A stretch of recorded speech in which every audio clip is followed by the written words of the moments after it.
আসসালামু আলাইকুম। Big breaking একটা নিউজ, সেটা হচ্ছে যে রাজশাহীর জন্য কিন্তু অনেক সুসংবাদ, যে সিরিজের জন্য কিন্তু জিবি নিসাম চলে যাওয়ার কথা। বিশ্বাস করেন যে জিবি নিসাম যদি চলে যেত, অনেক অনেক অনেক সমস্যায় পড়তে হতো রাজশাহীকে সত্যিকার অর্থে। কারণ মিডল অর্ডার ব্যাটার নাই বললেই চলে, সাথে ক্যান উইলিয়ামসন যেহেতু আসতিছে, সো সেদিক থেকে দেখেন, আপনি যদি জিবি নিসাম চলে যেত, মিডল অর্ডার কিন্তু নাই বললেই চলতো।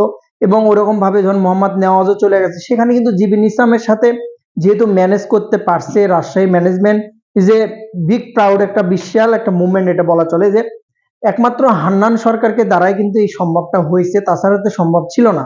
হান্নান সাহেব সেভাবে কিন্তু কনভিন্স করছে, হান্নান সাহেব যেভাবে জিনিসটাকে মেনটেন্স করছে, এবং এই বিপিএল এর জন্য একটা সিরিজকে না করা কিন্তু অনেক কঠিন ছিল জিবি নিসামের জন্য, যেটা কিন্তু অনেক ইম্পর্টেন্ট ছিল রাজশাহীর জন্য।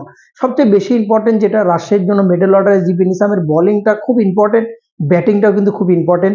নিজেকে যদিও বোলিংকে কিন্তু অলরেডি প্রমাণ করেছে, বিপিএল এ গেল যে কয়টা ম্যাচে খেলেছে জিবি নিসাম, ব্যাটিংয়ে হয়তো বা ওরকম ভাবে আসেনি চান্স, বাট যখন নামবে নিজেকে কিন্তু প্রমাণ করার বারবার বারবার সুযোগ পেয়েও কিন্তু নিজে প্রমাণ করেছে। এর আগেও বিপিএল এ অনেকবার রংপুরের হয়ে খেলেছে এবং বরিশালের হয়ে কিন্তু প্রমাণ করেছে নিজেকে। সো সেখান থেকে যদি আপনি দেখেন, রাজশাহীর কিন্তু একটা বিশাল একটা অ্যাচিভমেন্ট, বিশাল একটা মুভমেন্ট এটা।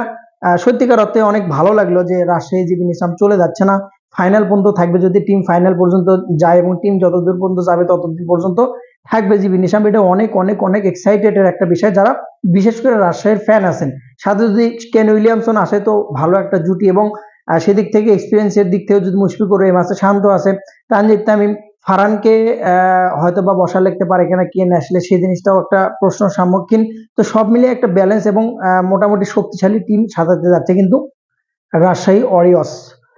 অপরপক্ষে বিশ্বকাপ খেলতে বাংলাদেশ যাবে কিনা এই প্রশ্নের সম্মুখীন পাকিস্তান কিন্তু সর্বোপরি বাংলাদেশের পাশে আছে, এবং অলরেডি পাকিস্তান বিশ্বকাপের প্রস্তুতির জন্য সব প্রস্তুতি কিন্তু তাদের যে অফিসিয়ালি প্রস্তুতি ছিল বিশ্বকাপ খেলার জন্য সবকিছু স্থগিত করছে এখন বাংলাদেশের পাশে থাকার জন্য।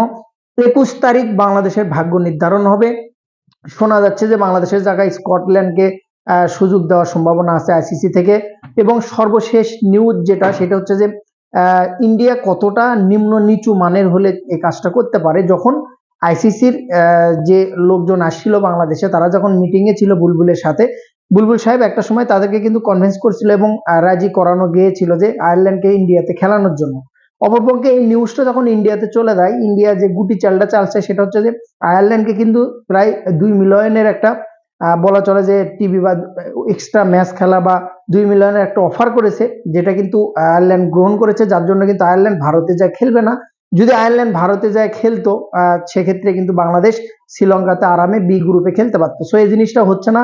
কত বড় নিম্ন জঘন্য মানের গুটি চাল দিলে এরকম কাজ হতে পারে, আপনি একটা জিনিস চিন্তা করে দেখেন। সো বাংলাদেশের বিশ্বকাপ খেলা এখন ক্ষীণ বলা চলে, যে নাই বললে চলে। পাশে কিন্তু একমাত্র পাকিস্তানকে পাচ্ছে। সো আইসিসি যদি ইভেন্টে যদি বাংলাদেশ অংশগ্রহণ না করে, আইসিসিরও প্রশ্ন সম্মুখীন এবং ভারতেরও কিন্তু প্রশ্নের সম্মুখীন হতে হবে, এবং বিশাল একটা ঝামেলা সৃষ্টি হবে। অবশ্যই ভারতের এই জিনিসটার জবাবদিহিতা চাপে কিন্তু ভারতই থাকবে। সময়ের অপেক্ষা, ফাইনাল রেজাল্ট অবশ্যই আর একটা দিন মাঝখানে অপেক্ষা করতে হচ্ছে, এর ভিতরে কিন্তু আমরা রেজাল্ট পেয়ে যাব বাংলাদেশ বিশ্বকাপে অংশগ্রহণ করছে কি করছে না। তবে আয়ারল্যান্ডের সাথে যদি সত্যি ইন্ডিয়া এই কাজটা করে থাকে, ওরা তো আগে থেকে এরকমই, এটা তো জানা বা সব নতুন করে বলার কিছু নাই। পাকিস্তান যদিও বন্ধুর হাত বাড়াচ্ছে বিপদের পাশে, যেহেতু বিপদের সময় তারা পাশে থাকতেছে, সো তারা তাদের চেয়ে বড় ফ্যান আর নাই। তারাও যে সুবিধা ভোগ করবে না বা সুবিধার জন্য হাত বাড়াচ্ছে না, এটা বলা মুশকিল। যেহেতু বিপদের সময় আমরা পাচ্ছি, সো তাদেরকে ফ্রেন্ড ভাবাটা, বন্ধু ভাবাটাই আমাদের মোটামুটি বলা চলে যে সহজভাবে বললে পাকিস্তানি বর্তমানে ফ্যান। সো সেদিক থেকে পাকিস্তান বাংলাদেশ অলরেডি ভিসা দেওয়া শুরু করছে। ইন্ডিয়া যারা ভিসা দিতে চাচ্ছিল না, চাপে পড়ে এই কাজটা করতেছে।